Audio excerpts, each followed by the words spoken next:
Elections వస్తున్నాయి కదా, అటు మోడీ గారు, పవన్ కళ్యాణ్, చంద్రబాబు నాయుడు ఒకవైపు, ఇటు జగన్మోహన్ రెడ్డి ఒకవైపు వస్తున్నారు కదా, ఎలా ఉంటుంది అనుకుంటున్నారు? అయితే అండి 13 సంవత్సరాలు తెలుగుదేశంలో చంద్రబాబు నాయుడు పరిపాలన చేశాడు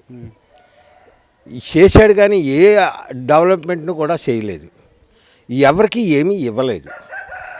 తర్వాత పసుపు కుంకుమ కావిడని పెట్టాడు, 10,000 చొప్పున లేడీస్కి ఇచ్చాడు.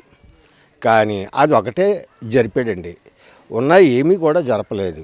అయితే జగన్ వచ్చి అన్ని విషయాల్లోనూ కూడా, ప్రతి విషయం కూడా అతను అన్నీ సహకరించాడు, జనాలకి అన్నీ అభివృద్ధి చేశాడు. అన్ని విషయాల్లోనూ కూడా జనాలకి అభివృద్ధి చేశాడు. ఈవేళ అది లేదు ఇది లేదు అనే సమస్య లేదు. కరోనా వచ్చింది, ఈవేళకి 3 సంవత్సరాలు ఎన్నాళ్ళు అవుతుంది, రూపాయి తీసుకోకుండా జనాలకి రైస్ ఇస్తున్నాడు. వాళ్ళని కరోనాలో జనాల్ని ఎంతో అభివృద్ధి కాపాడాడు. వాళ్ళకి ఆరోగ్యాలకి ఇంజక్షన్లు అవి ఇవి అన్నీ తెచ్చి అన్నీ చేయించాడు. జగన్ చేసినటువంటి మేలులు ఈవేళ ప్రతి ఒక్కరు కూడా మర్చిపోకూడదు. అదండి సంగతి.